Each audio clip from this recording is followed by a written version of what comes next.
Salam sejahtera untuk kita semua. Pelajaran Sekolah Sabat dengan tema utama kebenaran zaman ini dalam kitab Ulangan. Pelajaran kedua, pelajaran sejarah dari Musa. Rabu, 6 Oktober, Kadesh Barnea. Ada satu momok yang menghantui bagian awal dari kitab Ulangan, yaitu momok Kadesh Barnea. Cerita yang patut disayangkan ini, sebagaimana kita lihat, diatur sebagai latar belakang langsung dari kitab Ulangan dan penting untuk melihat lebih dekat cerita ini. Bacalah Bilangan pasal 14.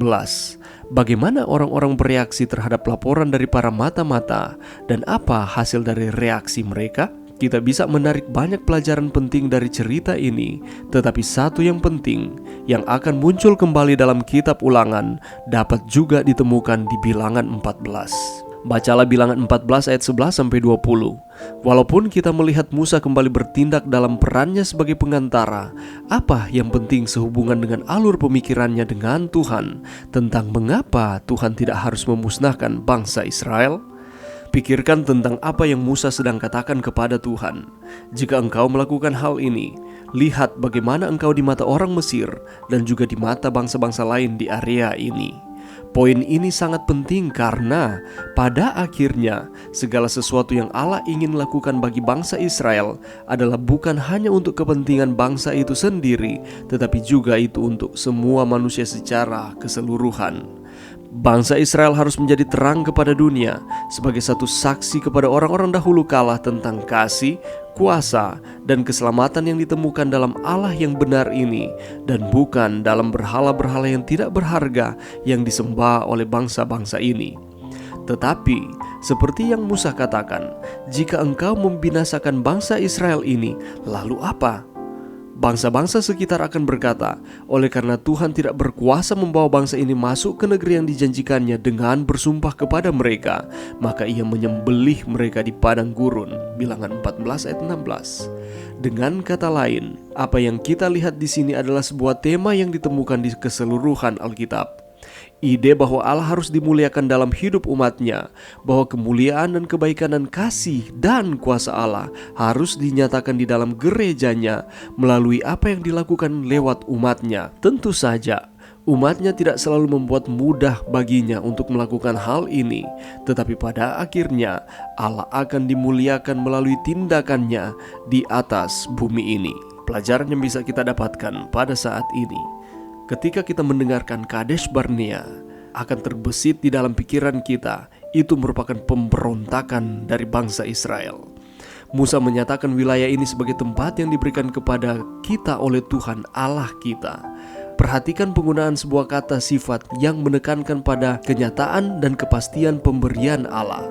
Musa mengingatkan orang Israel bahwa terlepas dari dorongan Allah dan jaminan bahwa Allah akan berperang bagi mereka seperti yang telah Allah lakukan di Mesir, namun bangsa itu tetap ragu-ragu dan takut, bahkan tidak percaya Tuhan, dan pada akhirnya menolak untuk mengambil resiko. Bangsa ini membuat dua kesalahan yang fatal.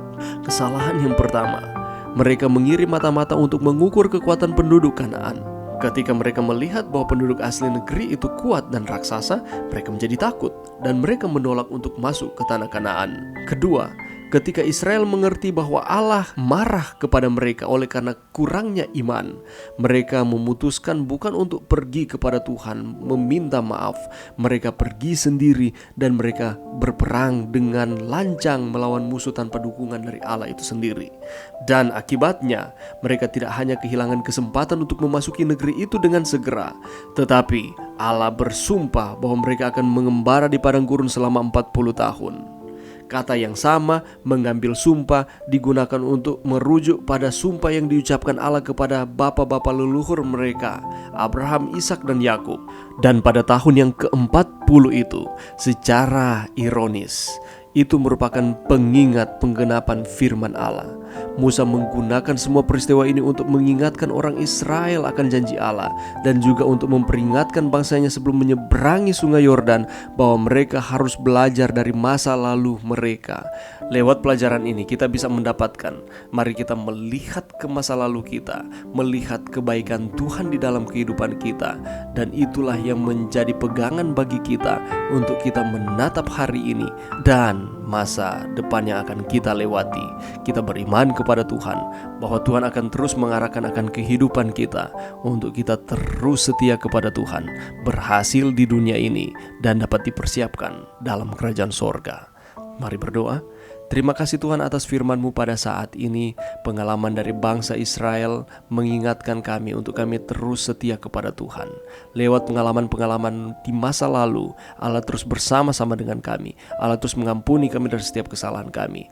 Dan itu yang memberikan harapan kepada kami untuk kami terus setia pada hari ini dan di masa yang akan kami lewati di depan ini. Terima kasih Tuhan, di dalam nama Yesus. Amin.